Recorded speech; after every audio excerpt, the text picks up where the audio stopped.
En el inicio de la pandemia se marcaron muchas cosas, lógicamente ingresó con fuerza la virtualidad y a la fecha todavía no se va. Se ha intentado progresivamente incorporar tema de presencialidad y por eso se tenían declaraciones, por ejemplo, que casi la gran mayoría de fiscales en declaración de investigados lo desarrollaban de manera presencial para tener frente a frente al investigado o al abogado defensor. En el caso de los testigos también. Excepcionalmente se desarrollaban de manera virtual. Ahora con la modificatoria lo que se busca es prácticamente que la labor de investigación, en investigación preparatoria, por ejemplo, se desarrollan a través del uso de la tecnología, es decir, de manera virtual. ¿Qué es lo que yo evidencio? Yo voy a hacer una crítica a esta ley 32.374, porque considero que es necesario hacerla. No todo cambio de una ley es para mejor. Muchos cambios de la ley, y yo lo digo abiertamente, a veces más bien en vez de avanzar, traen retroceso. No es lo mismo investigar un caso de manera virtual, sin tener frente a frente al imputado, ¿no? En el ámbito del derecho penal vemos el perfil criminal, lo podemos guiar en su forma de la cual él empieza a declarar, o sea, nos ayuda mucho la inmediación tenerlo presente. Entonces, no estoy de acuerdo con que las declaraciones testimoniales, indagatorias, etcétera, tienen que hacer solo con el uso de la tecnología sin que ellos estén presencialmente. Existen excepciones, como el caso si yo tengo un testigo que está fuera, entonces lo puedo hacer vía exhorto, pero la regla es que tendría que ser presencial. Otro punto importante de la modificatoria es sobre la remisión de copias. ¿No? El tema de la remisión de copias, por supuesto que sí, la persona que es investigado por el derecho de defensa necesita plantear su estrategia, su teoría del caso desde el contexto de la defensa. Para eso necesito tener varias cosas en realidad. Lo primero es lectura de la carpeta. Pero en una sola lectura de la carpeta, pues el abogado no termina preparando la estrategia de su teoría del caso, entonces resulta necesario la solicitud de copias. Antes esa solicitud siempre era por concepto de pago, el TUPA institucional establecía por concepto de copia 10 céntimos, certificaba 20 céntimos y luego se fue modificando posteriormente. Luego de ello, ahora con la modificatoria se establece que el escaneo de las carpetas, o sea, vamos a tener que escanear, ¿no? Se le va a remitir a los abogados litigantes, ¿de acuerdo? De manera gratuita. Esto está bien, yo creo que sí, pero existen problemas como lo comentábamos antes de salir en vivo. En el caso del Ministerio Público tenemos una unidad que se encarga netamente del escaneo de las carpetas, porque estamos hablando de muchas investigaciones que son lavado de activos, crimen organizado, corrupción de funcionarios, donde no hablamos pues de una carpetita de un delito común que es pequeñito, estamos hablando de carpetas voluminosas que hay que escanear, por eso es que se tiene una unidad especializada del escaneo de lo que vienen a ser las carpetas fiscales. Ese es un equipo especial para este tipo de trabajo. Hay un personal netamente para el escaneo de las carpetas fiscales, pero eso está en Lima. Ahora en provincia, ahí tenemos muchos problemas todavía. Justo ahí lo que estábamos hablando anteriormente. Pues, entonces, doctor, a veces el abogado puede decir, quiero mis copias, ¿no?, digitalizadas, pero no tenemos personal. Ahora, muchos han salido y yo los escucho y dicen, no, pero eso sería una afectación a mi derecho de defensa, dicen, ¿no? Porque no me quieren entregar las carpetas digitalizadas, entonces están afectando mi derecho de defensa. Ahí hay que poner la cosa sobre las ICI bien claras. No existe una afectación del derecho de defensa porque en el Ministerio Público hoy en día se da la facilidad de que el abogado litigante particular pueda ir con su cámara, con su celular y tomar copias a la carpeta. Pero no es lo mismo, pues, ¿no? No es lo mismo, pero en el caso, por ejemplo, de que ellos quieren tener, porque no se pueden llevar la carpeta, pero ellos sí quieren tener la información inmediatamente, entonces lo pueden tomar la fotografía, ¿no? E incluso existen programas hoy en día, a través del cual se puede centrar en la misma carpeta y te sale como si estuviera escaneado. O sea, como que tienen esa posibilidad, ¿no? Por eso es que técnicamente ser una afectación o planteamiento de una tutela de derecho, yo no lo veo en aspectos penales porque no le prohíbes de la posibilidad de que ellos finalmente puedan tener acceso a la información de la carpeta. Ahora, lo otro que me parece bien, yo creo que sí, ¿no? O sea, el problema está de que no se cuenta con todo el equipo necesario para realizar esa digitalización. Entonces, ese cambio de esta ley, ¿no? La 32.374, puntualmente nos hace mención de ello. A ver, doctor, Ajá. algo que quería priorizar en lo que usted ha mencionado y que anteriormente ya lo estábamos conversando detrás de cámaras, pues era el tema de la inmediación por parte de los abogados. En este caso, si un abogado necesita la carpeta fiscal, pues para estar al tanto, para saber cuál es la situación en la que se encuentra su cliente. Pero al momento de solicitar esta carpeta, pues se ha presentado también muchos inconvenientes por parte, le estoy hablando específicamente de los casos de provincia, como bien lo mencionamos. ¿Qué podría hacer entonces en este caso el abogado respecto a que no le pueden remitir en este caso la copia de la carpeta fiscal? ¿A dónde puede acudir o qué medidas puede tomar él respecto a eso? Claro, el artículo 71 del Código Procesal Penal nos habla de los derechos de la persona que es investigada. Uno de los derechos fundamentales, obviamente, que la persona posee es saber cuáles son los cargos que se formulen en su contra y, por supuesto, que si eso lo va a encontrar en la carpeta fiscal. Una primera vía de vulneración del derecho a la legítima defensa y obviamente vulneración a los derechos del investigado y el abogado sería, por ejemplo, que el fiscal no le quiera dar lectura a la carpeta fiscal. O sea, le diga, no, usted ha venido, a pesar que está personado, no va a leer la carpeta fiscal. Eso inmediatamente conlleva a una queja al fiscal y sanción al fiscal. Porque el fiscal no puede de ninguna manera decir, no le vamos a dar la carpeta fiscal al abogado que está viniendo, a menos que no esté obviamente apersonado. Si él está debidamente apersonado, él tiene todo el derecho de poder acudir, leer la carpeta fiscal. Entonces, de inicio vamos ahí. 2, tiene derecho a tomar fotografías. Entonces, si el fiscal le dice, no vas a tomar fotografías, también es una vulneración al derecho fundamental del investigado y lo mismo, puede quejar al fiscal y sancionar al fiscal porque no le están permitiendo la toma fotográfica. Si le permiten, está bien. El punto está ahora de que si, por ejemplo, le dice, quiero copias, entonces las copias como tal, ¿no?, generan lógicamente una dilación un poquito, como le comentaba, porque el asistente en función fiscal o asistente administrativo, que son básicamente los encargados de trabajar las carpetas fiscales y entregar, están realizando otras actividades en cumplimiento de su función. Entonces, lógicamente eso genera cierto retroceso, ¿no?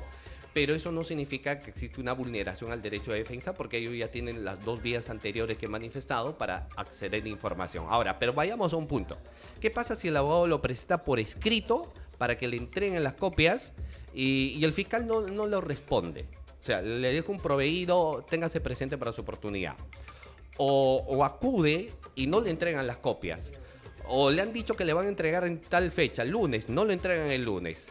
Miércoles no lo entregan y le van paseando al abogado, entonces el abogado tendría que presentar un escrito y por supuesto que sí, si es necesario, quejarse, ¿no? En este caso a la Autoridad Nacional de Control por la conducta funcional que está teniendo el fiscal, ¿no? Porque ahí también no es un tema de juego, ¿no? O sea, el abogado invierte su tiempo, el abogado espera cuándo le van a remitir las copias. Ahí habría una sanción para el fiscal, entonces. Habría una sanción administrativa. Y yo creo que ahí se van a deslindar muchas responsabilidades, porque lo más seguro que, si bien es cierto, el fiscal afronta siempre estas cuestiones, pero es técnicamente la atribución del asistente en función fiscal. Entonces seguramente al asistente en función fiscal, a través de un memorándum, etcétera, le van a decir en qué fecha va a tener que sacar las copias. Si no lo saca, la primera responsabilidad seguramente va a ser del asistente en función fiscal, sin perjuicio que lógicamente podría ser también del mismo fiscal, ¿no? O sea, lo pueden hacer. Pero solo para concluir, ya les he señalado, tienen las otras vías, la toma fotográfica, que es mucho más inmediata, ¿no? O la otra, los resúmenes, accediendo también a la carpeta fiscal. Muy bien, para todos los que nos están oyendo, estamos hablando de la ley que modifica el nuevo Código Procesal Penal para incorporar, en este caso, el uso de la tecnología digital en la remisión de la carpeta fiscal. Que más o menos en resumen se podría decir que toda carpeta fiscal es presentada a los abogados, en todo caso de los clientes, de los cuales van a asumir su defensa, para estar al tanto de cuál es la situación en la que se encuentran. Entonces, esta ley, en resumen, nos dice que ahora puede ser remitida por las diferentes opciones digitales, tecnológicas que hoy en día contamos. Ahora, usted ha precisado su punto de vista, entonces, ¿usted realmente cree que ha sido o va a ser útil esta modificación de ley o simplemente no era necesaria? Yo creo que la remisión, sinceramente creo que ya lo teníamos. Ya lo teníamos. O sea, porque el tema de las copias escaneadas ya se tenía antes. O sea, antes el abogado litigante sabe que puede solicitar sus copias escaneadas y que el Ministerio Público lo puede remitir. Incluso ya es establecido que no va a existir pues un concepto de pago respecto a ello, ¿no? En el tema del uso de la tecnología, bueno, ya se tenía también a través del aplicativo Google Meet. Entiendo que ellos quieren precisar que de esta forma también se puede desarrollar, pero oiga, el tema de la virtualidad era por situación netamente de pandemia. Ahora hay que tenerles investigaciones como en su génesis antes del año 2020 los teníamos, ¿no? Del 2019 hacia atrás, todas las diligencias eran de manera presencial y cuando uno investiga no puedes investigar virtualmente. Si vamos a tomar declaraciones no lo podemos hacer virtualmente, tiene que estar la persona a quien le vamos a tomar la declaración, el investigado, el perito. Entonces, lejos de que me pueda ayudar a un avance en la investigación, yo considero que más bien vamos retrocediendo. O sea, no podemos buscar separar pues la investigación presencial a través del tema de la tecnología. Luego voy a ingresar de inteligencia artificial y todos esos temas que si bien es cierto ayudan, pero para un tema de una investigación concreta siempre tiene que ser de forma presencial. En el caso hipotético, vamos a armar un pequeño escenario. En el caso hipotético de que el abogado tenga hasta cierta fecha límite para obtener la carpeta fiscal o que el fiscal le haga llegar la carpeta, en este caso de manera digital o de manera física, pues no, a través del escaneo, y no se lo hace llegar. Muy aparte de las sanciones por parte del fiscal, el abogado tiene que elaborar la defensa de su cliente para que se pueda presentar y pues presentar todas sus estrategias, se podría decir. Entonces, en este caso, si el abogado puede llegar a la audiencia, se podría decir, sin esta carpeta fiscal, ¿qué es lo que él podría fundamentar, en este caso, al juez? Claro, por ejemplo, hay varias vías ahí que se puedan dar. Digamos que el próximo lunes es la declaración de mi patrocinado, ¿no? Yo, hipotéticamente, abogado litigante particular, este lunes es la declaración de mi defendido y yo ya le he solicitado la semana pasada que me remitan copias digitalizadas de la carpeta que son 10 tomos. A la fecha no me remiten, ¿no? Y presento nuevamente un escrito diciendo cuándo me van a remitir si su declaración es el día lunes. Técnicamente, si no me remitieron, ya hay una vulneración a mi derecho de defensa. Como hay una vulneración a ello, lo que tendría que hacer el Ministerio Público es reprogramar. Pero si no reprograma, entonces yo me puedo ir a la vía de tutela de derecho. En el ámbito del derecho procesal penal, cuando existe una afectación a derechos fundamentales de la persona que termina siendo investigado, siempre vamos a recurrirnos a la institución de la tutela. ¿En qué va a consistir? Recurrir al juez de garantías, bajo tutela de derecho, él va a programar una audiencia, y en la audiencia yo voy a sustentar como abogado litigante particular la afectación de mi derecho. En este caso, la no remisión de copias digitalizadas, sin perjuicio de las quejas administrativas al órgano de la Autoridad Nacional de Control también que se puede dar, ¿no? Esas son las vías finalmente que podrían darse. Entonces, doctor, en resumen, desde su perspectiva, no era necesario Yo creo que no. Esta modificación. Habían prioridades. Hay muchas prioridades más sobre el tema, por ejemplo, del aumento de pena para ciertos delitos, ¿no? Otras vías institucionales también, o sea, pero bueno, sabemos de una u otra manera que hay muchos cambios en ocasiones, innecesarios en algunas. Muy bien, vamos a aprovechar para leer los comentarios, doctor. Ya las personas se van conectando a nuestro en vivo. Queremos agradecerles, por favor, a los fieles oyentes, los que están siempre pendientes de este programa, dejando su comentario, dejando su like. Por favor, no se olviden compartir para poder llegar pues a mucho más personas y puedan estar enterados de todos los acontecimientos que hoy en día flagelan nuestra sociedad. Tenemos saludos desde Arequipa. Naomi Quispe, buenas tardes. Estamos llamando a todo el Perú. Naomi, Arequipa, un saludo para Naomi. Buen programa, dice, contenido creativo. Buen día, saludos desde Ventanilla. Muy bien, saludos a Ventanilla. Contenido creativo también dice, buen programa, doctor Emerson, fue mi profesor. Mira, ¿quién ha escrito? No aparece su nombre. Un canal, contenido creativo, dice. Excelente. Alguien debe estar administrando ese canal que ha sido alumno suyo. Muy bien. Está muy reconocido el doctor Emerson Chávez, pues, abogado, y está hoy en día con nosotros compartiéndonos su sabiduría, su amplia trayectoria, ¿no? Isaac Gómez también nos dice, estupendo programa, llegó la hora de informarme. Isaac Gómez. Un saludo para especial, Isaac por Gómez. supuesto, a todas esas personas que siempre están pendientes de nosotros. Ahora, doctor, vamos a hablar de la otra ley. Le invito, por favor, a ubicarse en su pauta, Sí. el cual es la ley que modifica esta vez el Código Penal, Ajá.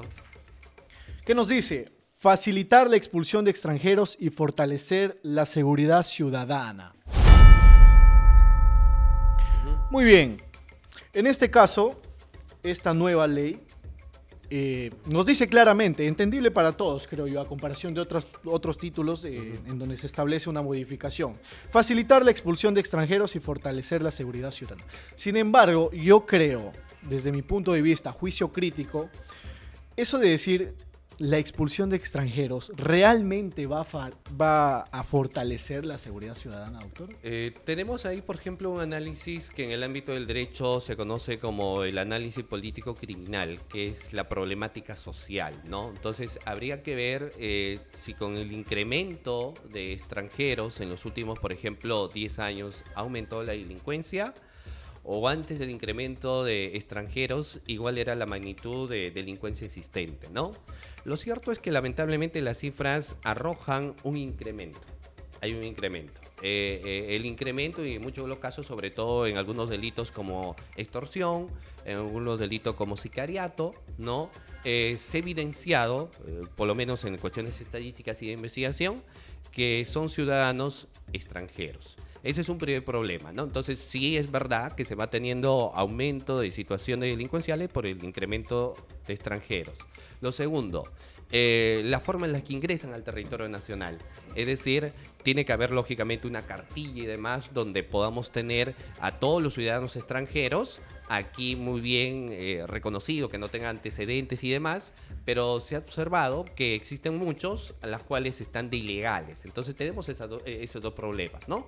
¿Qué es evidenciado? Entonces tengo ilegalidad y tengo, aparte de ello, aumento de hechos delincuenciales. Cuando se ha tenido como investigaciones, se ha evidenciado que precisamente los que cometían delitos son los ilegales.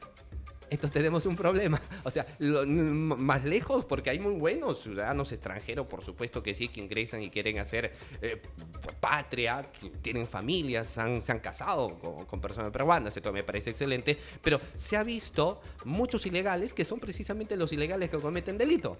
Entonces ahí tendremos dos cosas, ¿no? Que se regule su situación y la otra, como establece la modificatoria, lógicamente el contexto de la expulsión. Pero eso sí, a quienes lógicamente cometen delito, porque no es que se trata también de tener una especie de aborreción por los extranjeros y decir que todos se vayan, no. A quienes cometen delito la modificación les va a prohibir el ingreso hasta que dure nuevamente, hasta que cumplan en este caso la pena, ¿no? Esa es una de las modificatorias interesantes que nos señala. Bien, hay que tener en cuenta de que, si bien es cierto, se sabe, es de información pública, de que en el 2016 más o menos, por parte del exmandatario PPK, ya vamos a hablar dentro de un momento de él también, porque está en nuestra portada y es nuestra noticia principal. Se abrieron las fronteras. No hace falta analizar mucho para darnos cuenta de que hacen referencia a los venezolanos, creo yo.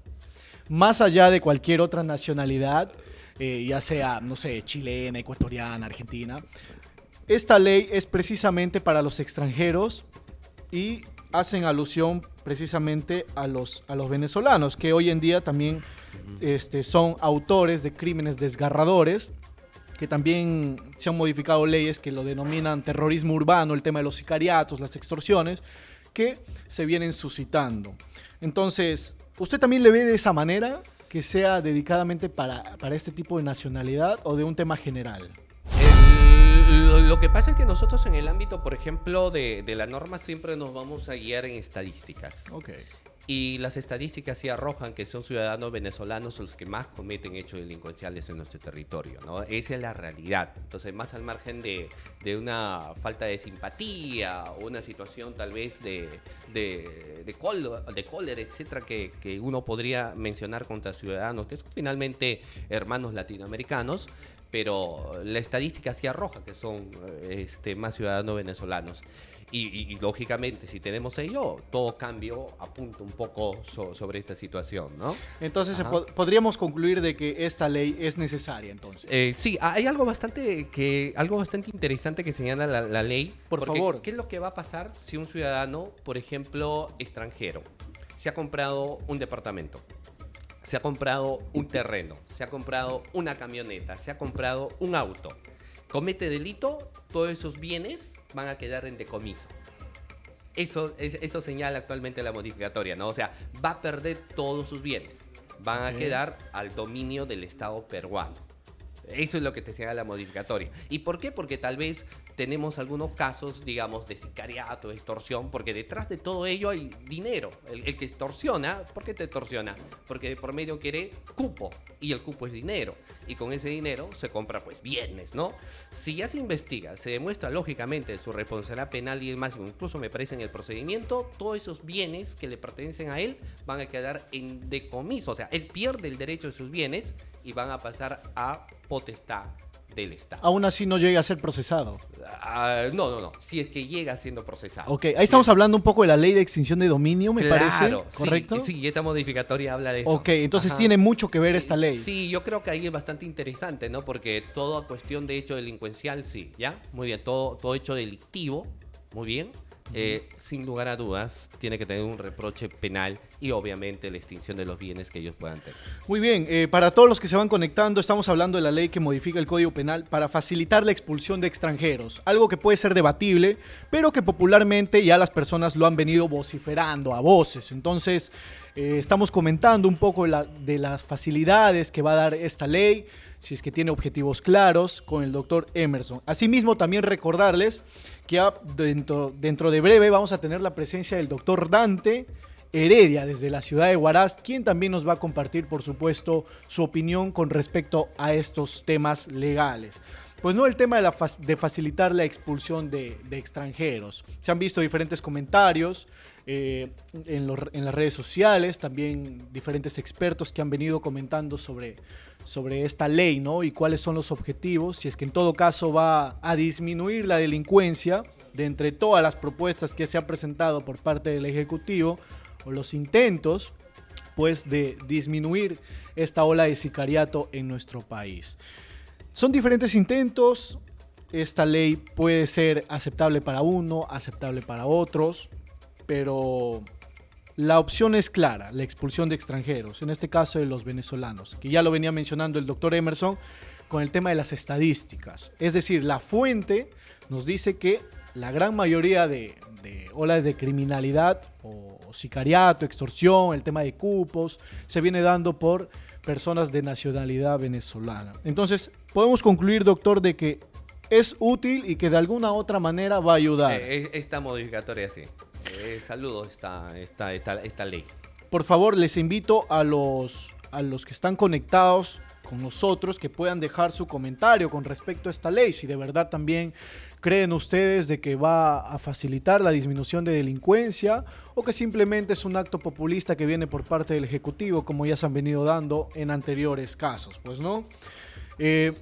Me comunica producción que ya tenemos el enlace vía microondas, como solemos decir acá en Conexión Jurídica. Doctor, ¿nos puede escuchar, doctor Dante, por favor? Sí, perfecto. ¿Qué tal? ¿Cómo están? Muy buenas tardes. Un saludo al buen doctor Sergio. A ver si vamos ubicando el sonido, desde la ciudad de Huaraz. Doctor Dante, ¿nos escucha? Sí, yo sí los escucho. No sé si ustedes me escuchan, creo que no. Doctor Dante, lo escuchamos claramente. Entonces, nos escucha, ¿no? Sí, perfecto. Ya, correcto, doctor. Bienvenido a Conexión Jurídica. Soy Yersin Perales, estamos con el doctor Emerson Chávez y estamos conversando un poco sobre el tema de la expulsión de extranjeros, esta nueva ley que modifica el Código Procesal Penal que ha sido emitida en estos últimos días en el diario oficial El Peruano. Doctor, de esta ley de facilitar la expulsión de extranjeros, ¿usted realmente cree que va a disminuir la delincuencia en nuestro país? ¿Cuál es su punto de vista o apreciación? Muy buenas tardes con todos. Le envío un fortísimo abrazo desde aquí al doctor Sergio. Bueno, sí, lo que pasa es que ante la pregunta, ¿es una ley que va a servir para reducir la delincuencia o es un intento populista? De alguna manera podríamos tratar de entenderlo como uno, como la causa uno del otro. Es decir, concretamente, que el hecho de que el Congreso haya emitido una ley de índole populista como esta, en muchos aspectos seguramente bastante cuestionable, bastante criticable, ya ahora nos deja la palestra a los abogados, a los operadores jurídicos, a los profesores de derecho penal, para darle una sistematicidad a la norma. Entonces, muchas veces los congresistas nos ponen en esa posición y bueno, y ahora tenemos que tratar de entenderlo lo mejor posible, ¿no? Pero bueno, o sea, por lo menos yo entendería un ánimo por parte de los congresistas de querer luchar con la delincuencia. Ahora, hacer eso de espalda a la política criminal, como lo mencionaba el doctor Sergio, hacerlo eso sin estadísticas, sin estudios criminológicos, ahora lo que tendríamos que preguntarnos es cuán eficientes serán estas reformas en la realidad para reducir el delito. Muy bien, justo estábamos comentando con el doctor y estamos apuntando más que todo de que a las estadísticas que se han presentado en los últimos días, que han registrado también en los últimos años sobre el tema de la delincuencia, que es azotada por personas de nacionalidad venezolana. ¿Usted también cree, la verdad, que esta ley modificada está yendo dirigida especialmente para este tipo de personas de esta nacionalidad? Sí, sí, sí, sí, de todas maneras. A ver, seguramente ustedes recordarán que hace unos 3 o 4 meses se desarticuló una banda en Lima a quienes se les imputaban los delitos de trata de personas, de secuestros, que, bueno, tenían muchos integrantes del país, del país asiático, de la China específicamente, y de algunos otros países más. Pero bueno, esos son casos muy excepcionales. Lo que encontramos en el día a día, en los noticieros, son la participación de ciudadanos venezolanos. Y ahora, esto precisamente nos lleva a a un primer problema sobre la aplicabilidad de la norma. Porque quieras o no, esta es una norma, el artículo 30, que es en donde se producen las modificaciones con el que nos sorprendieron el fin de semana. El artículo 30, la expulsión de personas que hayan cometido un delito en el Perú existe desde 1991. Existe desde siempre, desde que se promulga el Código Penal que utilizamos todos los días. Entonces, bueno, pero el problema es cómo materializamos esto. Es decir, ya tenemos una persona, un venezolano, si ustedes quieren utilizar esa nacionalidad, que ya cumplió su pena. Ahora, ¿qué hacemos? ¿Le pagamos su pasaje de avión? ¿Cómo se materializa esto en la práctica? ¿Pedimos a los familiares que nos envíen un depósito bancario para comprarle? ¿Utilizamos aviones de las Fuerzas Armadas? O sea, en definitiva, mire, para no, digamos, utilizar un pasaje de avión desde Perú hasta Asia, hasta China, hacia algún otro país asiático, para hablar solamente de países de la región, México, Colombia, Venezuela. Ahora, ¿cómo lo materializamos? ¿De dónde sale este pasaje de avión? ¿Lo mandamos por vía terrestre? ¿Le compramos un boleto de bus, lo que salga más barato? ¿Cómo se materializa esto? Digamos, ese es un primer problema operativo que surge sobre esta norma. También demandaría de un gasto el tema de la expulsión de venezolanos. Y estamos hablando de grandes cifras de venezolanos que cometen este tipo de delincuencia en nuestro país. Entonces, también lo veríamos de una manera, de un daño colateral a esta ley, modificar esta ley, porque estamos hablando de la expulsión. Y justo lo que mencionaba el doctor Dante, va a ser vía terrestre, vía aérea. Se van a utilizar recursos públicos también de esta modificación de expulsión de extranjeros. ¿Cómo lo ve usted, doctor? Sí, es verdad, ¿no? O sea, lamentablemente toda cuestión de erradicación genera de una u otra manera un coste para el Estado. Lamentablemente los temas de prevención no nos ayudan muchísimo porque sería bastante interesante, por ejemplo, contar con ciudadanos extranjeros que estén debidamente de forma legal en nuestro territorio nacional. Lamentablemente hay muchos de manera ilegal y, como le comentaba, son precisamente los que van cometiendo hechos ilícitos. Ahora, ¿qué hacemos? Es que tampoco nos podemos quedar con con los ciudadanos extranjeros que finalmente se encuentran, ¿no? Y como lamentablemente no podemos, y esto se ve, un trabajo de prevención, entonces lamentablemente sí vamos a tener un coste colateral, que es tener que pagar, ¿no? Lógicamente el tema del regreso de estos ciudadanos extranjeros. Sí hay una afectación, pero bueno, habrá que tener que aplicarse porque es la única forma en la cual podamos buscar erradicar ello. Desde mi perspectiva, yo creo que se pueden presentar diferentes estrategias. Ya tenemos el punto de vista de cada uno de ustedes, doctores. Sin embargo, quiero priorizar en algo con usted, doctor Dante, sobre el tema del populismo que ha emanado pues, en las diferentes modificaciones de leyes que ha emitido, en este caso, el tema del Congreso. ¿Usted realmente entonces lo ve, esta modificación de ley de la expulsión de extranjeros, como una modificación populista por parte del Congreso? Sí, es que ese es precisamente el problema que yo comentaba al inicio. los congresistas, con total ánimo populista, digamos, entre almuerzos, entre favores políticos, entre reuniones partidarias, entre reuniones de intereses, por así decirlo, porque finalmente es el ánimo con el que se mueve la política, aprueban algún conjunto de normas, a veces con buena intención para reducir la criminalidad, a veces con mala intención, también hay que decirlo, para reducir por ahí algún proceso muy particular que ellos tengan. Pero bueno, independientemente de eso, lo cierto es que, independientemente del ánimo con el que se promulga la norma, pues bueno, la norma está. Ahora los operadores, los jueces, los fiscales, los abogados, los operadores jurídicos, los profesores, ahora tenemos que darle forma. Por ejemplo, un buen ejemplo es esta nueva ley sobre la expulsión de extranjeros. Bueno, independientemente de cuál haya sido el ánimo, si bueno o malo de los congresistas, ahora ¿cómo podemos operativizar esto? La única forma de darle sistematicidad, yo lo entendería de la siguiente manera, y es que se está modificando el artículo 52 y el 52A. Son dos artículos diferentes. El 52 es el que utiliza el juez al momento de la imposición de la pena.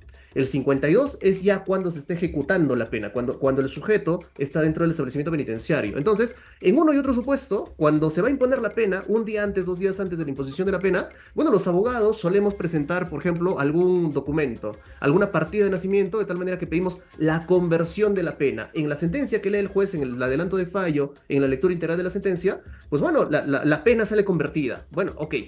Como parte de ese procedimiento, entonces, yo entendería que la única forma de materializar esto sería exigir o sugerir, en todo caso, no se le puede obligar, obviamente, que este ciudadano extranjero presente fondos o cuanto menos presente los pasajes de cara a solicitar este beneficio, ¿no? No digamos un pasaje comprado, pero fondos que acrediten que, en todo caso, son los familiares quienes van a asumir este monto. Lo mismo igual, cuando uno solicita beneficios penitenciarios, tiene que armar un file que luego presenta al director del establecimiento penitenciario. Bueno, en todo caso, como parte de esa documentación que acredite la posibilidad de que los familiares van a ser quienes van a asumir este costo, porque si no, al alto costo de mantener a una persona en la cárcel, que de por sí el Estado ya no puede hacerlo porque los establecimientos penitenciarios están hacinados, ahora tendríamos que sumarle el pasaje en cualquiera de las categorías de vuelo, ¿no? Para que regrese a su país. Yo entendería entonces que esa sería la única forma que encontraríamos los operadores para darle operatividad a esta norma. Eso de repente podría ser una sugerencia que lo someteríamos al debate, ¿no? Importante precisión la que acaba de hacer este doctor Dante. Pues esa es la imagen que nos transmite nuestro Congreso, ¿no? Más allá de establecer leyes a su favor, justo también el doctor Emerson Chávez nos comentaba el tema de la ley de extinción de dominio, que también fue muy cuestionada por diferentes abogados y que también lo estábamos conversando, pues, ¿no? Sin embargo, esta es la situación que tenemos. Estas son las leyes que han sido modificadas este último fin de semana en el Diario Oficial del Peruano, que también, dicho sea de paso, lo pueden encontrar en el Facebook de GEPUT, en donde están presentadas todas las leyes que son modificadas a lo largo de las semanas. Bien, doctor, vamos a pasar al siguiente tema que tenemos previsto para el día de hoy, después de conversar de estas leyes. Y me gustaría, por favor, doctor Dante, que nos acompañe también en el siguiente tema. Y es que vamos a hablar del impedimento de salida de Pedro Pablo Kuczynski por parte del Poder Judicial. El Poder Judicial este último domingo ha aprobado el impedimento de salida del exmandatario Pedro Pablo Kuczynski, quien pues tenía la intención de viajar, salir del país hacia los Estados Unidos. En una conversación, en una entrevista que tuvo su defensa en el Canal N, había confesado los motivos por los cuales el exmandatario tenía planeado salir, que era, el primero, visitar a su esposa, que no ha visto hace 7 años. Y el segundo, pues, el tema de chequeos médicos, el tema de su salud. ¿Es verdad? No lo sé, eso ha manifestado su abogado. En este caso, hablando primero con el tema del impedimento de salida. La Fiscalía ha solicitado, doctor Emerson, en este caso primero, 36 meses de solicitud. Sin embargo, el Poder Judicial solo ha aprobado 18 meses para impedir la salida del exmandatario.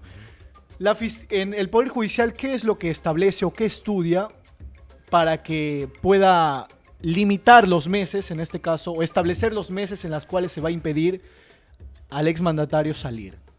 Claro, o sea, para empezar, el impedimento de salida del país es una medida de coerción personal, ¿no? Que tiende a asegurar la presencia no solamente de la persona investigada, sino del testigo dentro del territorio nacional.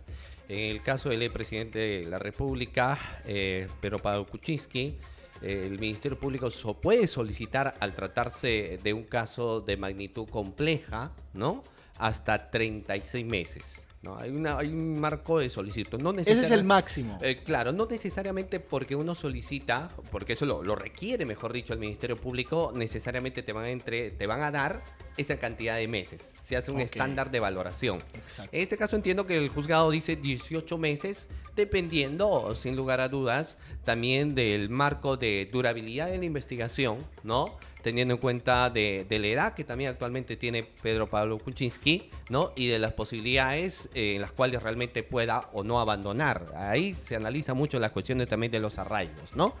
En este caso, bueno, lo dan fundamentalmente para buscar neutralizar que él pueda salir del país con la posibilidad de, digo posibilidad, no, porque no podemos aseverar, pero la posibilidad de que él podría fugar. Entonces, imagínense ustedes que alguien investigue y termine luego el expresidente de la República, creo que ya nos ha pasado también yéndose a otros países pidiendo algún tipo de asilo, ¿no? Correcto. Luego el tema de la extradición y toda esa vía de cuaderno que se tiene que armar, dilata el tiempo y la población necesita saber que se esclarezcan lógicamente los hechos en controversia. Entonces, para evitar ello, naturalmente el Ministerio Público, dentro de las facultades que posee, requiere un impedimento de salida del país. De las 36 que pide, le dan 18. Correcto. ¿No? Y entiendo yo en la fundamentación de asegurar la presencia, por supuesto, de él dentro del territorio nacional. Bien, doctor, justamente para mencionarlo y hacer este recuento de todo lo que ha suscitado, es que no Migraciones fue quien interceptó al exmandatario porque tenía una alerta migratoria. Ahora, no se lo pudo dejar salir. Con la aprobación del impedimento de salida, doctor Dante, quisiera que nos precise esto.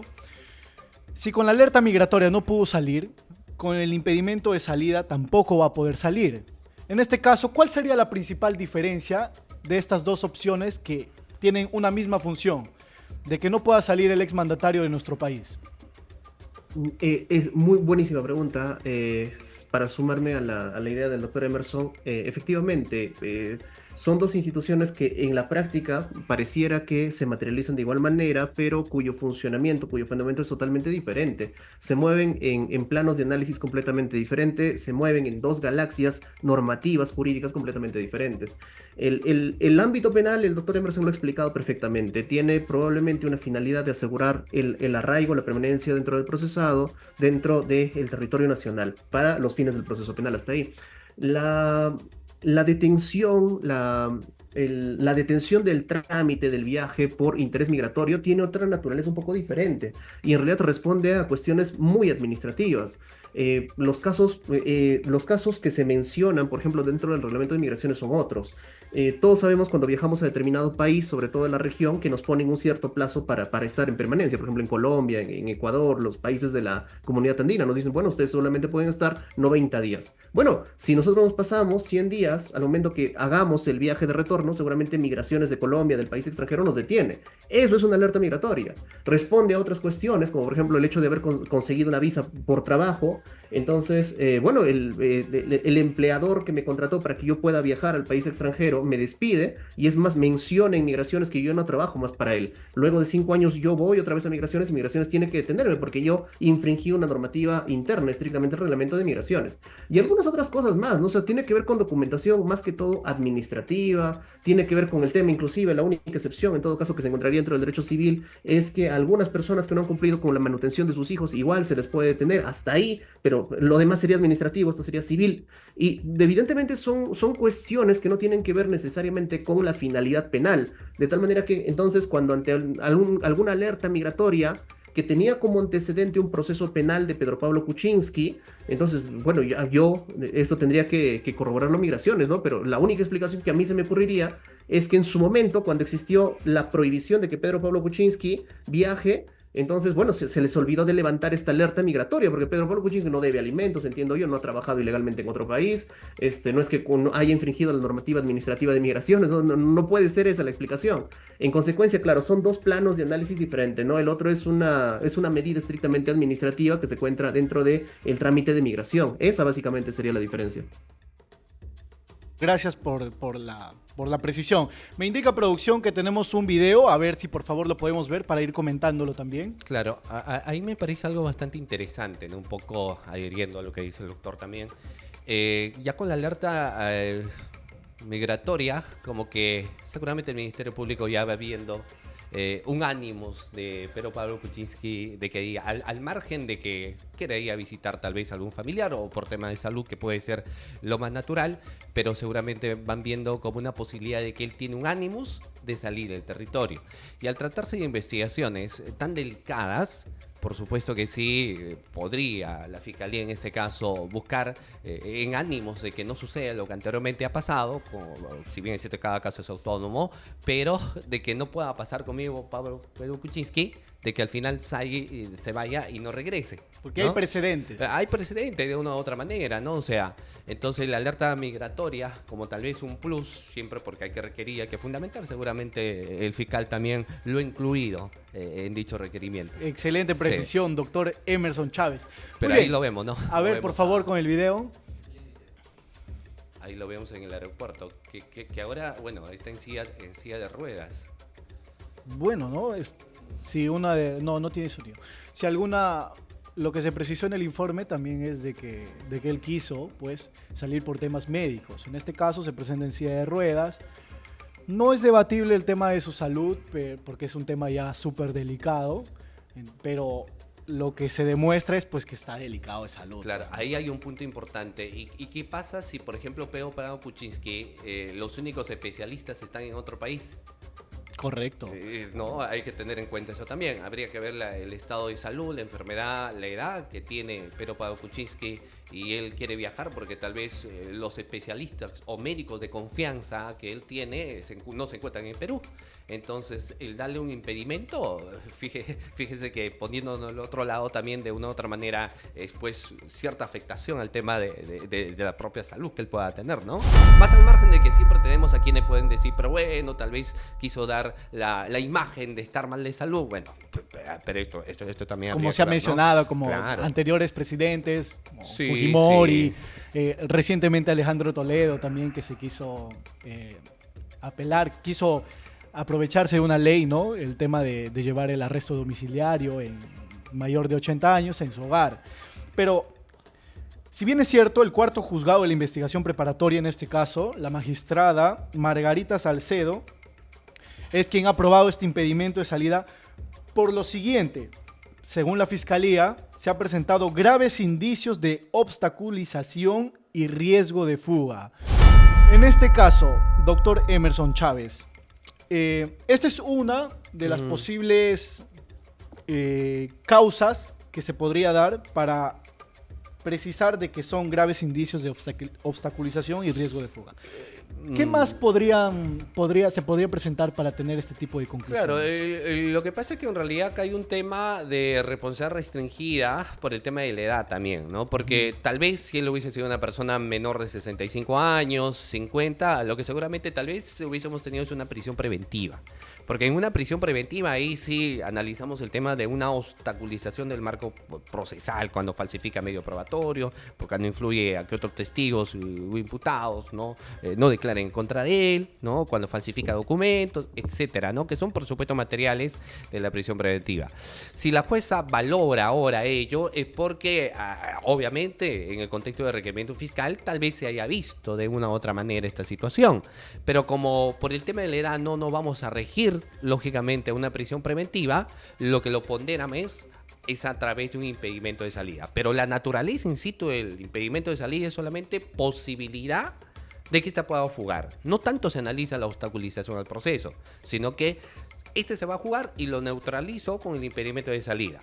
Pero por el tema de la edad, no le dan prisión preventiva, varían esa medida de coerción para que sea un impedimento de salida. Y entiendo que por ese lado va el análisis de la jueza. Y es que justo hoy día, a las 9 de la mañana, estaba planeado debatirse el tema del impedimento de salida.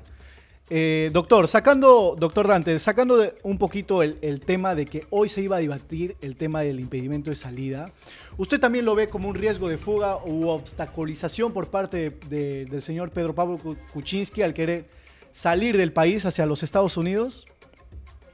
Sí, obviamente, ¿no? Sí, de hecho es un caso de laboratorio, es un caso de libro. Cuando uno desarrolla lo que sería el arraigo, el peligro de fuga dentro de las medidas coercitivas, el ejemplo clásico que casi nunca se da es encontrar al procesado en el aeropuerto a punto de realizar un viaje internacional.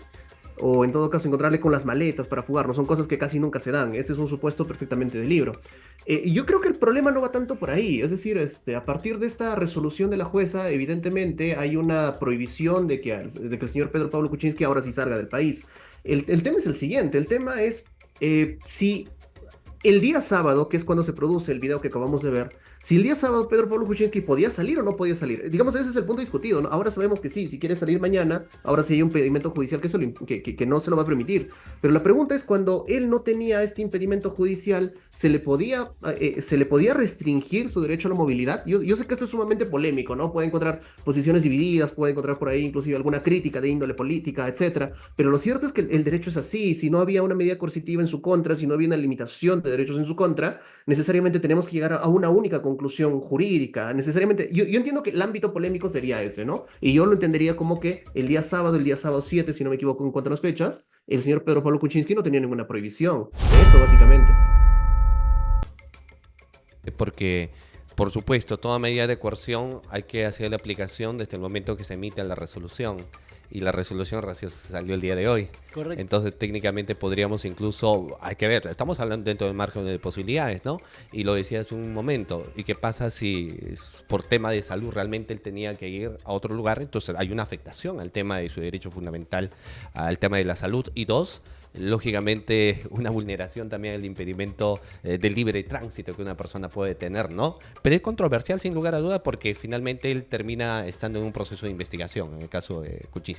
Y justamente esta situación se da en medio de que el expresidente enfrenta un proceso en contra sobre las irregularidades que se ha presentado en su campaña presidencial en los años 2015-2016, donde pues él supuestamente había cometido los siguientes delitos, que son lavado de activos agravado, la falsa declaración en procedimiento administrativo y el fraude procesal. En este caso, doctor Chávez, más allá de entender el tema del lavado de activos, que ya creo que ha quedado muy claro para todas las personas, la falsa declaración en procedimientos administrativos. En este caso, ¿qué quiere decir esto?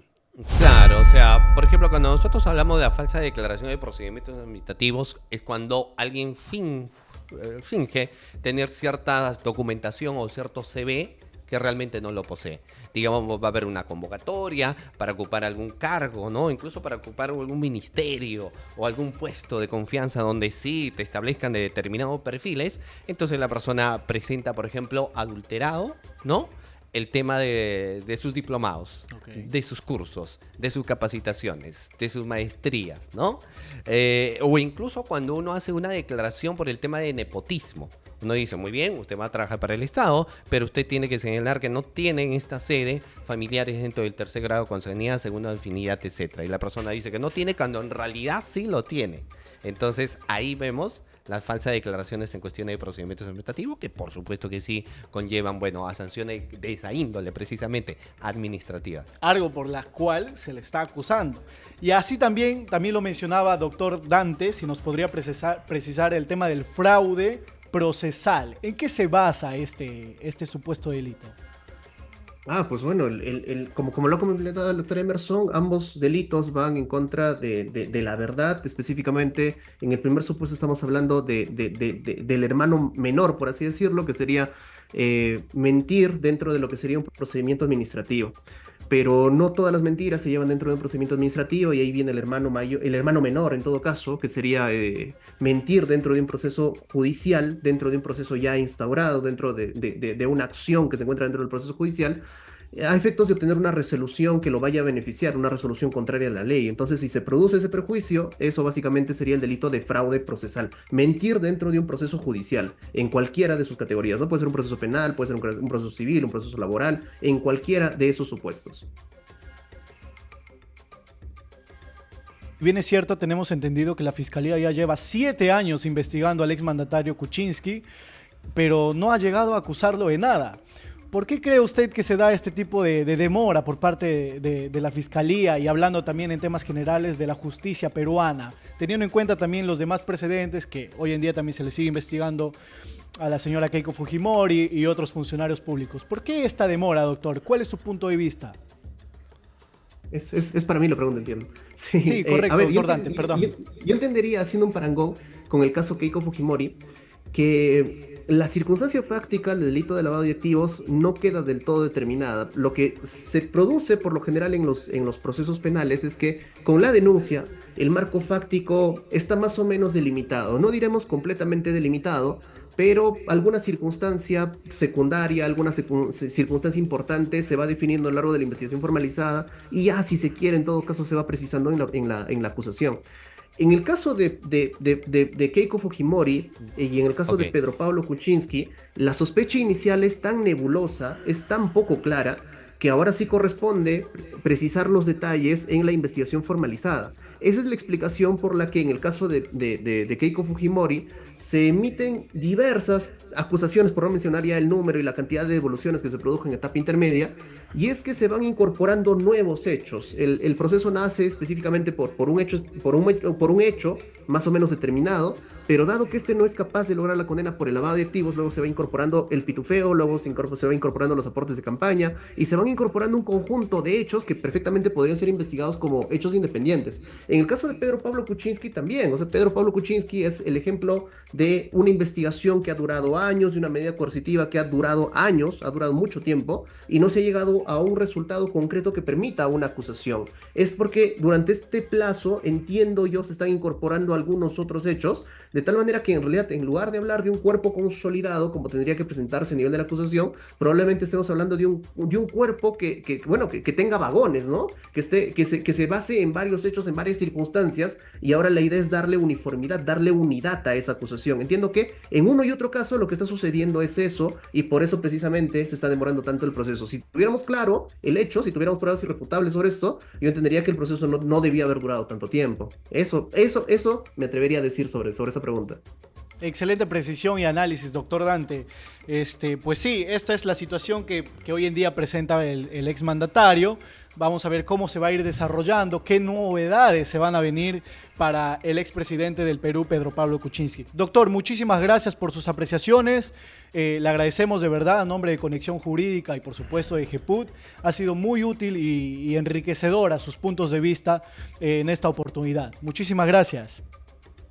Qué gusto. Un fortísimo abrazo a todos, a toda la comunidad de GEPUT que ha estado por ahí, ha estado viendo unos comentarios por el YouTube, por las redes sociales. Y un fortísimo abrazo al doctor Emerson. A ver si nos encontramos en alguna otra oportunidad. Qué gusto. Por supuesto, doctor. Un gusto saludarlo. Un abrazo al doctor Dante.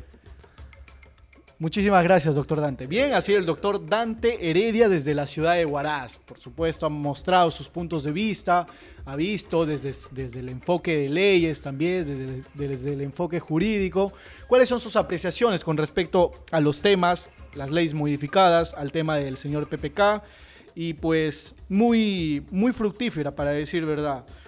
Bien, doctor Emerson Chávez. Vamos a dejar de lado por un momento el tema de PPK. El PPK. Vamos a ir a hablar de otro tema porque nos indica producción que ya también se nos va acabando el tiempo y queremos cerrar todos nuestros temas. Se acabó el tema.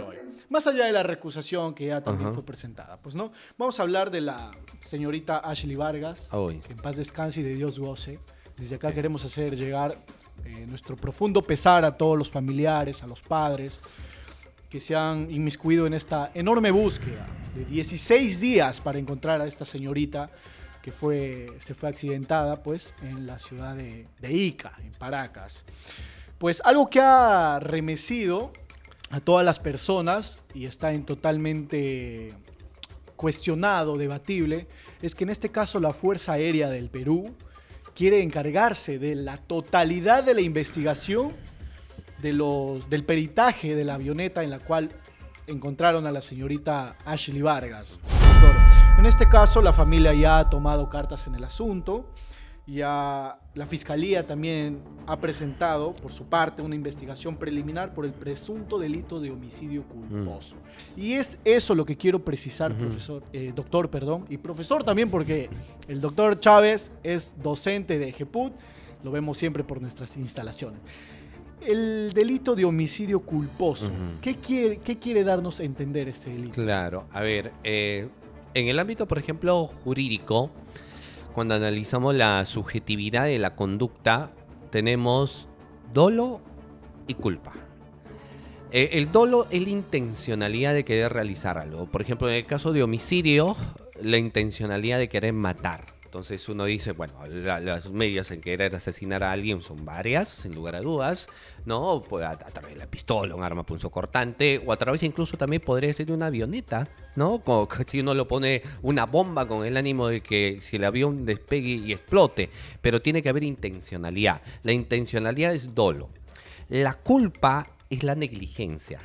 Es la imprudencia, es la inexperiencia. Es decir, no tengo la intencionalidad de ocasionar algo, pero por mi actuar culposo sucede un siniestro. Digamos, esperemos que obviamente nunca suceda, pero a manera de ejemplo, Como ejemplo. un ejemplo acá en este set, ¿no? De repente el equipo de producción era el encargado de verificar todos los cables y de repente no se dio cuenta que había un cable pelado y se incendia y nos terminamos quemando.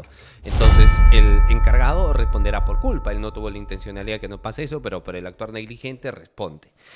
En este caso posiblemente suceda ello. Tal vez no hay obviamente, no quiero creer que las Fuerzas Armadas haya tenido lógicamente grado de intencionalidad, pero tal vez hubo una falta de procedimiento que no se llevó a cabo, ¿no? No hubo una falta de procedimiento, no se cumplieron los protocolos adecuados, ¿no? Y eso se va a determinar en las pericias, ¿correcto? Y en otras vías también, entonces los responsables responderán por homicidio culposo, por negligentes. La culpa es la negligencia. Y eso es lo que se va, por eso es que la Fiscalía inicia la investigación por ese delito en el caso en concreto. Y eso viene por parte de exigencia también de los familiares, que en este caso, pues, las Fuerzas Aéreas del Perú quieren encargarse de la investigación, del tema del peritaje de la avioneta, para ver si es que en todo caso se han encontrado imperfecciones o si es que no se ha podido cumplir adecuadamente el funcionamiento de estas avionetas. La familia exige peritos externos, Por supuesto. para que pues también en aras de la transparencia se pueda tener una investigación más profunda, ¿no? Es cierto, se puede llegar a desconfiar, hoy en día no se sabe, mucho más a una familia dolida, resquebrajada por el fallecimiento de su hija, pues está exigiendo un peritaje externo. No solamente, no es posible, mencionan ellos, de que solamente la parte involucrada se dedique a la investigación, sino también una investigación externa por parte de otros peritos. ¿Usted realmente está de acuerdo con esta precisión que hacen los familiares o está en su debido y legítimo derecho exigir este tipo de cosas? Lo que pasa ante este tipo de situación, los que terminan siendo en este caso involucrados va a ser las Fuerzas Armadas, sin lugar a dudas, ¿no? Las Fuerzas Armadas y las Fuerzas Armadas, pues por supuesto que sí, también tienen toda la facultad de iniciar las investigaciones para su propia institución, porque hay que deslindar dos cosas. Si se trata de una situación de carácter protocolar, si por parte de las Fuerzas Armadas no han cumplido con el protocolo, ha existido alguna negligencia, o tal vez se trate de un error mecánico de la misma aeronave que no ha sido debidamente, tal vez, ahí revisada, no ha cumplido con el mantenimiento, o tal vez nos encontramos ante un error humano. Que es una posibilidad también, ¿no? Se descarta también. Y las Fuerzas Armadas tienen toda esa potestad de realizar sus investigaciones internas. Pero ya a nivel de cuestiones jurídicas, el Ministerio Público es la entidad que interviene y el perito que ellos deben tener es un perito lógicamente por vía legal, ni siquiera por una cuestión de parecer. Por una vía legal tiene que ser un externo fuera de las Fuerzas Armadas quien determine las circunstancias en las cuales se dieron estas, ¿no? Determina dos cosas: error mecánico o error humano. Pero esa pericia tiene que ser externa. ¿Para qué? Para que el fiscal archive tal vez el caso. Si determina, ¿no?, que se trató de un hecho fortuito, entonces archivará la investigación. Pero si el Ministerio Público dice, no, acá no hubo error humano, acá lo que vemos más bien es un error protocolar, se han incumplido algunos procedimientos, entonces por supuesto que sí, quienes estaban a cargo de ello van a tener que responder penalmente, ¿no? Entonces la pericia, al margen de que ellos puedan hacer su pericia externa, incluso ni siquiera es vinculante, ¿no? Porque ellos podrían sacar su pericia donde diga, se trata de un error humano, no de las Fuerzas Armadas, pero si uno investiga y se da cuenta que en la pericia se trató de un error de las Fuerzas Armadas, van a tener que responder, y la pericia que va a valer es la pericia del Ministerio Público. Esa es la que va a valer. En este caso se encuentra que ha sido un error por parte de la avioneta. Ajá. Ahí tendría que responder. Los que estaban a cargo del mantenimiento y quienes eran los que tenían que guiar el protocolo del mantenimiento. Ellos serán los que responderán como autores del delito de homicidio culposo, ¿no? Ellos son los que van a ser acusados. Claro, claro. No necesariamente la Fuerza Armada, porque hay que entender que la Fuerza Armada tiene muchas personas que van a formar parte de ella. Tenemos un área encargada netamente del mantenimiento. Dentro del área del mantenimiento vamos a ver a quiénes les tocaba estar a cargo del mantenimiento de la avioneta, qué instrucciones le dieron en este caso a la persona que lamentablemente falleció. Vamos a tener que investigar todo eso, o la Fiscalía va a tener que investigar ello para deslindar de responsabilidad, ¿no? Si se evidencia quiénes han sido las personas a cargo del mantenimiento y no han dado un debido cuidado sobre ello, no han tenido cuidado con el protocolo, ellos son los que responderán penalmente. Algo que también no debemos precisar y que no debe ser pasado a desapercibido es de que hay la posibilidad y no se puede descartar de que la señorita Ashley Vargas pues no haya podido yertarse, o sea, que haya sido un tema por su propia capacidad. O sea, hay que ver ambos lados, no necesariamente solo hay que culpar a la FAP, que por un lado tienen una gran responsabilidad, es cierto, pero por el otro también tiene que ver la capacidad humana de la señorita, que dicho sea de paso, promoción 2022 fue la mejor alumna de su promoción, ya fue despedida con honores en las Fuerzas Aéreas del Perú, donde hizo presencia también la presidenta Dina Boluarte con su tremenda caravana de policías y seguridades. Pero bueno, algo que también ha llamado mucho la atención, ya lo he venido mencionando, doctor Chávez, es el tema de los días en los que se ha buscado. Estamos hablando de más o menos 2 semanas y un día, 16 días específicamente, que la cual su papá, se ha mencionado en las diferentes redes sociales de la familia, de que su papá ha sido quien ha acampado y que no ha dejado de buscar junto a otros pescadores que voluntariamente se han ofrecido, pues de querer buscarla. Entonces la familia también responsabiliza por una parte a las Fuerzas Aéreas por no tener la responsabilidad, el interés, se podría decir, de querer buscarla desesperadamente como lo ha hecho su familia. Pero 16 días, doctor, ¿usted lo ve realmente aceptable para este tipo de situaciones? El mar a veces es bastante traicionero, ¿no? Se han dado muchos casos a 25 metros de profundidad. Claro, se han dado muchos casos donde las mismas corrientes marítimas hacen que el cuerpo lo traslade de un lugar a otro lugar, dependiendo del sitio también. Las mareas suelen ser bastante complicados. Ahora, lo que sí es importante ver que en este tipo de situaciones que son posibles, ¿no? Porque finalmente, ya sea por error mecánico o error humano, puede suceder un siniestro. Las Fuerzas Armadas deben tener todo un equipo especial de búsqueda intensiva. No solamente por este caso, sino por cualquier tipo de circunstancia, ¿no? Entonces debe haber, y eso habría que ver, en todo caso si lo haya, de que las mismas Fuerzas Armadas cuentan, ¿no?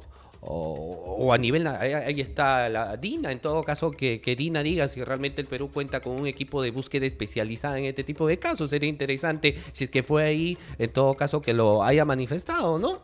Para ver si realmente el Perú tiene un equipo especializado para este tipo de búsquedas, y creo que no las tenemos. Al no tenerlas, hacen, entiendo yo, lo humanamente posible. ¿No? Lo humanamente posible con lo que hay. Con lo que haya. Y ahí tenemos un problema de lentitudes como este tipo de casos, ¿no? Entonces, imagino que, no sé si la presidenta lo ha dicho, y ojalá que tengamos un equipo de búsqueda especializada para este tipo de situaciones, porque 17 sí es mucho, pero también si no tenemos los recursos, ¿cómo hacemos para hallar rápidamente el cuerpo? Más allá que también se habrá presentado quizás un posible desinterés por parte del Comando General de las Fuerzas Armadas. Sí, ahí, que tampoco se descarta. Ahí habría, en realidad hay muchas posibilidades. Hay muchas posibilidades que podrían haberse dado, ¿no? Es que también, si no cuentas con un equipo especial de búsqueda, ¿quién da la autorización? ¿Cómo vas? No, o sea, habría que ver todo ello, si contamos o no contamos. Si no contamos, entiendo que han dilatado, ¿no? 17 es muchos, sin lugar a dudas, pero se han dado casos de búsqueda incluso de mayor tiempo también, porque es tema de mar, ¿no? Entonces es bastante complicado, bastante complicado. Pues bien, vamos a ver si es que se dan pues los peritajes externos que está solicitando, en este caso los familiares de Ashley Vargas, Y si es que en todo caso también la Fiscalía va a tener que hacer lo suyo, ahí va a tener que intervenir. La presidenta Boluarte también puede manifestarse cuáles las medidas que está tomando junto con el Ministerio del Interior, pero eso ya va a ser materia de prueba de parte del Ministerio Público también, en gran parte, si bien es cierto.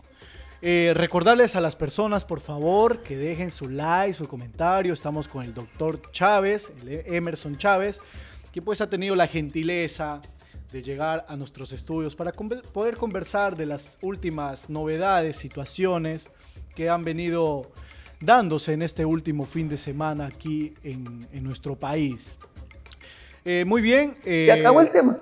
Se acabó el tema, dice nuestro productor, y se ha acabado nuestro tiempo también, estimado doctor Emerson. Muchísimas gracias por estar presente. Pero, bien, podemos comentar entonces del siguiente tema, no hay ningún problema. Por favor, profesor. Claro, doctor, claro, ¿se puede sí, ubicar en el por tema? supuesto que sí. Vamos a hablar de este tremendo personaje para despedirnos y cerrar con broche de oro. La tesis de la congresista María Acuña se lo llevó el Guayco. Uy, uy, uy.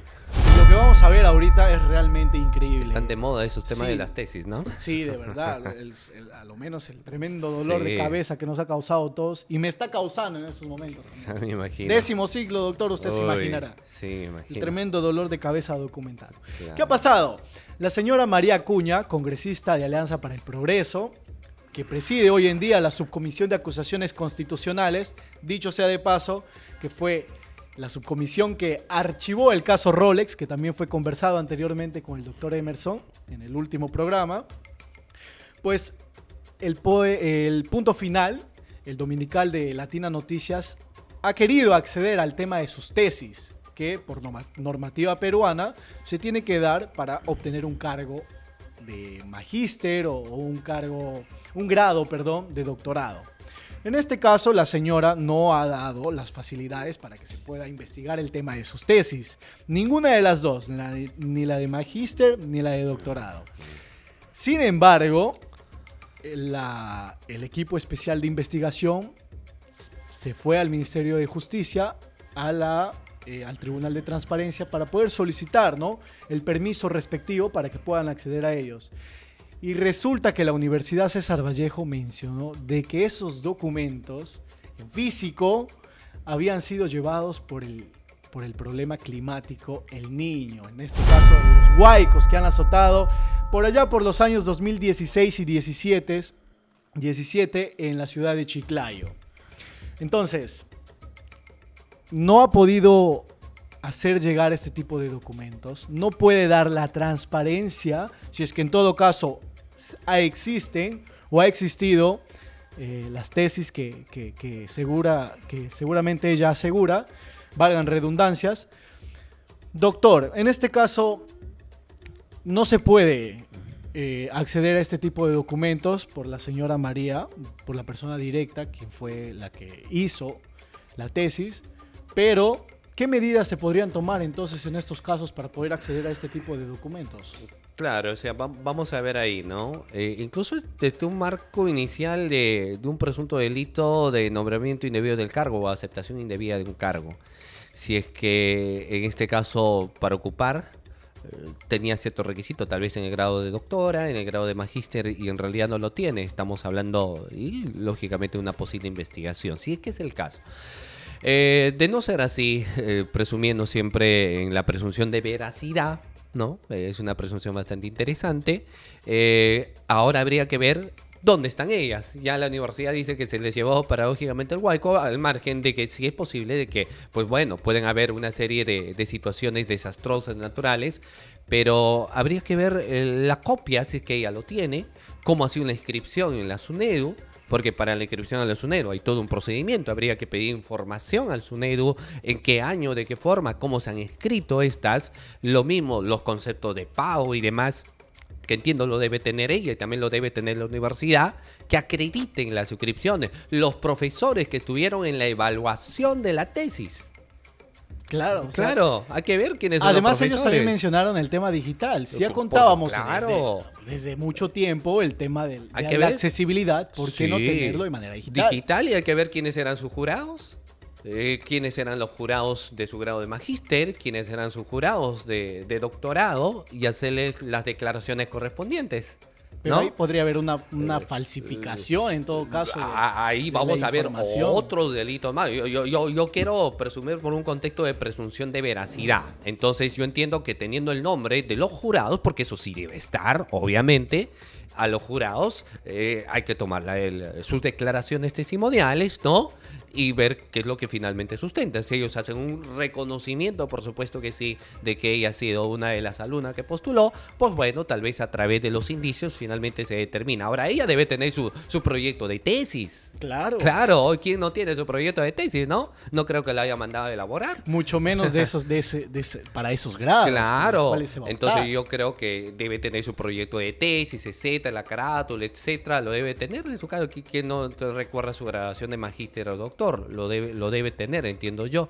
Entonces, es cuestión, ¿no? Ahora, si no existe, ya pues hay que investigar por el tema de los jurados y demás cuestiones de la universidad también. Habría que ver, ¿no? O sea, muy respetuoso de los desastres naturales, pero ¿dónde han estado los documentos también? Hay que cuidarlos en algún lugar, hay que digitalizarlos, ¿no?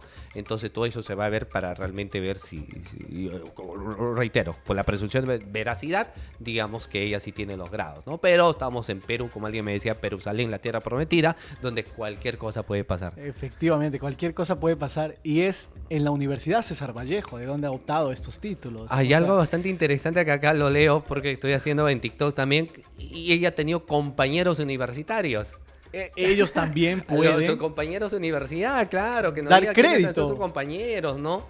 Y sus compañeros de la universidad, sus mejores amigos, hay que tomar la declaración después de sus compañeros. ¿Qué promoción ha sido? ¿Quién ha sido el padrino de la promoción? ¿Cómo se llamaba la promoción?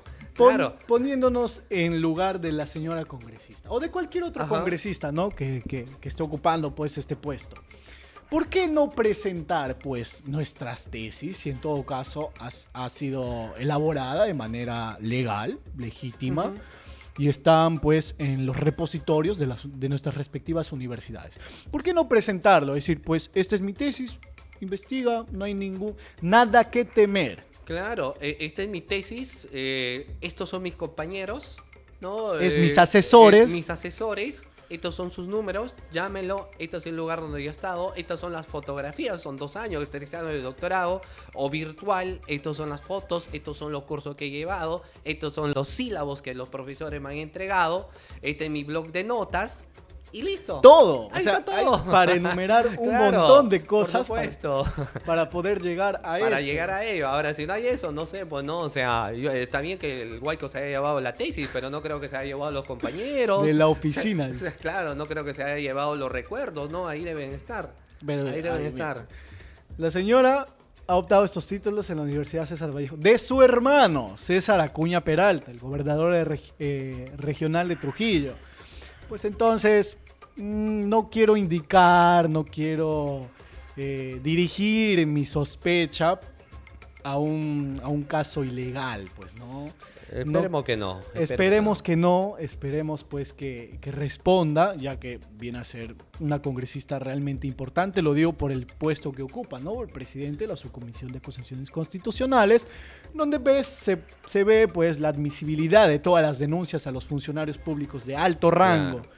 Entonces, en aras de la transparencia, como su puesto lo amerita, pues lo mejor debería ser eso. Más bien uno tendría que hacer incluso convocar una entrevista de prensa y manifestarlo, ¿no? En aras de la transparencia, siempre la persona que ocupa cargos importantes y ser esto de índole de interés también de la población, uno sale y dice, pues esta es la circunstancia, me imputan tal delito, para estos son mis compañeros, estoy abierto a las investigaciones y no habría ningún tipo de problema, ¿no? 1001 factores, la verdad, y Sí. posibilidades para que pueda presentarlo. Uf, hay y pueda muchas cosas. salir pues de la boca de toda la opinión pública, ¿no? Hay que mencionar a los compañeros, quiénes son sus compañeros, ¿no? Así yo llevaba una maestría virtual, o sea, Hay conoces a compañeros tus que pueden compañeros. acreditar que usted ha llevado. hace grupo, debe tener seguramente los grupos de WhatsApp por lo menos.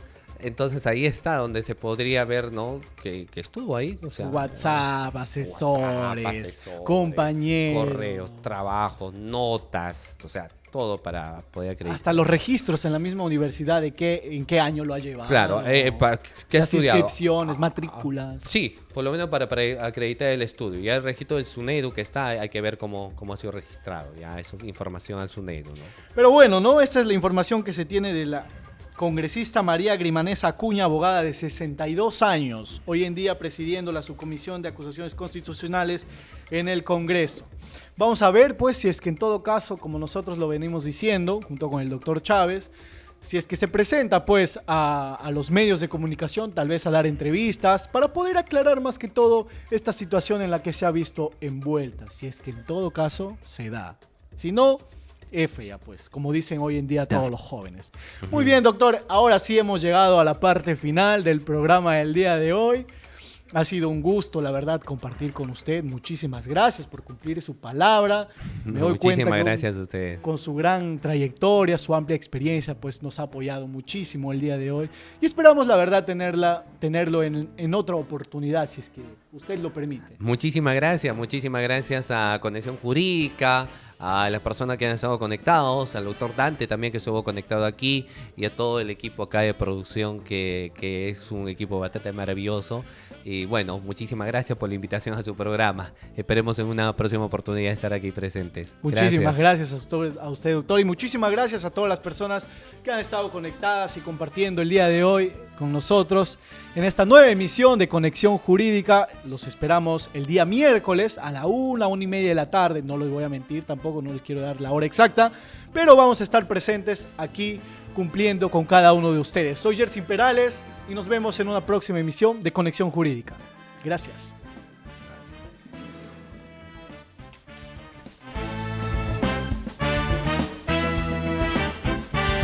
Se acabó el tema.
Se acabó el tema. Mala cordura, señora abogada. No uses tu intuición, por favor. Se acabó el tema.